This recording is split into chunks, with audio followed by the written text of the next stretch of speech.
मान लीजिए आप 60 लाख रुपए की एक गाड़ी खरीदते हैं और उस पर 1.5 से 2 लाख रुपए का इंश्योरेंस कराते हैं और कुछ समय बाद आपकी कार हो जाती है डैमेज। और जब आप इंश्योरेंस कंपनी के पास जाते हैं अपना इंश्योरेंस क्लेम करने, तो कंपनी आपको बोलती है ये हम इसके पैसे नहीं देंगे, ये हमारी टर्म्स और कंडीशन में नहीं आता। ये मैं आपको ये बात कोई सोचने के लिए नहीं दे रहा हूँ, ना ये मैं आपको एक बात कोई एग्जाम्पल में दे रहा हूँ। ये ऐसा केस हो चुका है।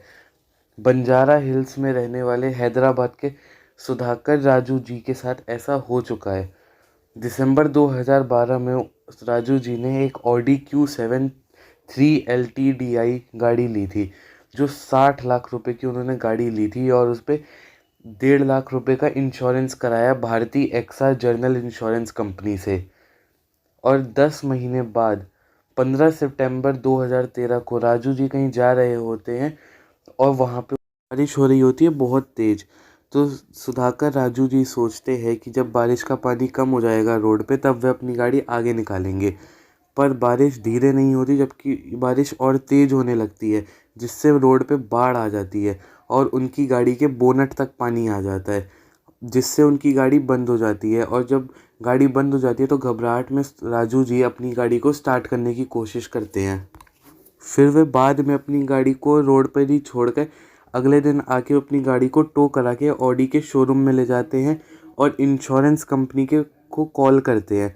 जब इंश्योरेंस कंपनी का आदमी आता है वहाँ पर ऑडी के शोरूम में, तब वह अपना असेसमेंट पूरा करता है और गाड़ी पर डैमेज देख के चेक करता है। और डैमेज देखने के बाद वह राजू जी को बताता है कि इस डैमेज के पैसे हमारी कंपनी नहीं दे सकती, क्योंकि ये डैमेज जो हुआ है ये आपकी गलती से हुआ है, ना कि ऑडी की गलती से हुआ है, इसलिए हम आपको इसका पैसे नहीं दे सकते इसके रिपेयर के।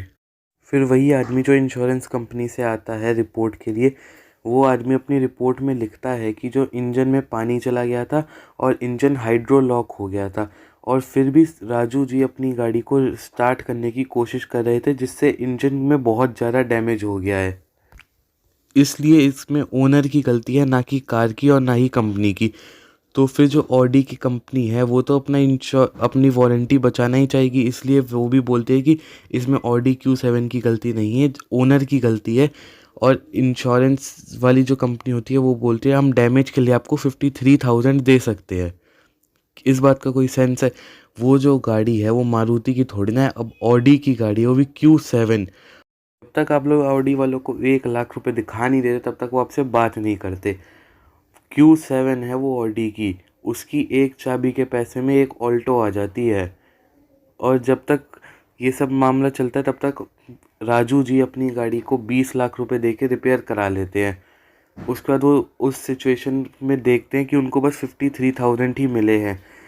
इसको देखते हुए राजू जी ने तेलंगाना के कोर्ट में कंप्लेन कर देते हैं और उसके बाद कंपनी के खिलाफ केस भी कर देते हैं, और फिर 7 साल तक वो केस चलता रहता है। और फाइनली फिर MSK जायसवाल और मीना रामा रतन जी की बेंच एक बहुत बेस्ट फैसला देती है। वो बोलते हैं कि कोई भी इस तरह का सिचुएशन में फंसा है तो वो अपनी गाड़ी को और ख़ुद को वहाँ से निकालना ही चाहेगा, और अगर कोई भी ऐसे फंसा है तो वो अपनी गाड़ी को स्टार्ट करने की दोबारा कोशिश करेगा ही। वो ह्यूमन बिहेवियर है, और कोई करे भी क्यों ना, क्योंकि कोई अपने खून पसीने की मेहनत की कमाई को ऐसे ही थोड़ा ना जाने देगा। इसलिए इसमें सुधाकर जी की पूरी गलती नहीं है, और इंश्योरेंस कंपनी ऐसा नहीं कह सकती कि इसमें बस ओनर की गलती है।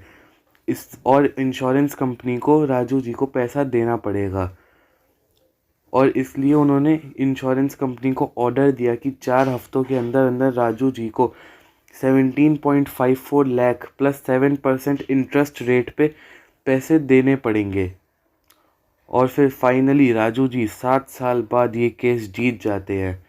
नो डाउट उनको बहुत परेशानी आई होंगी।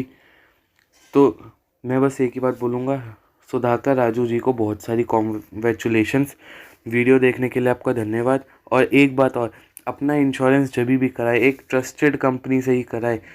आप गाड़ी ले लेते हैं लेकिन लोकल कंपनी से इंश्योरेंस करते हैं, उसके बाद जब आपको कोई प्रॉब्लम होती है वो इंश्योरेंस देने से मना कर देती है। तो हमेशा अपना इंश्योरेंस ट्रस्टेड कंपनी से ही कराए। तो वीडियो देखने के लिए धन्यवाद और थैंक्स फॉर वॉचिंग।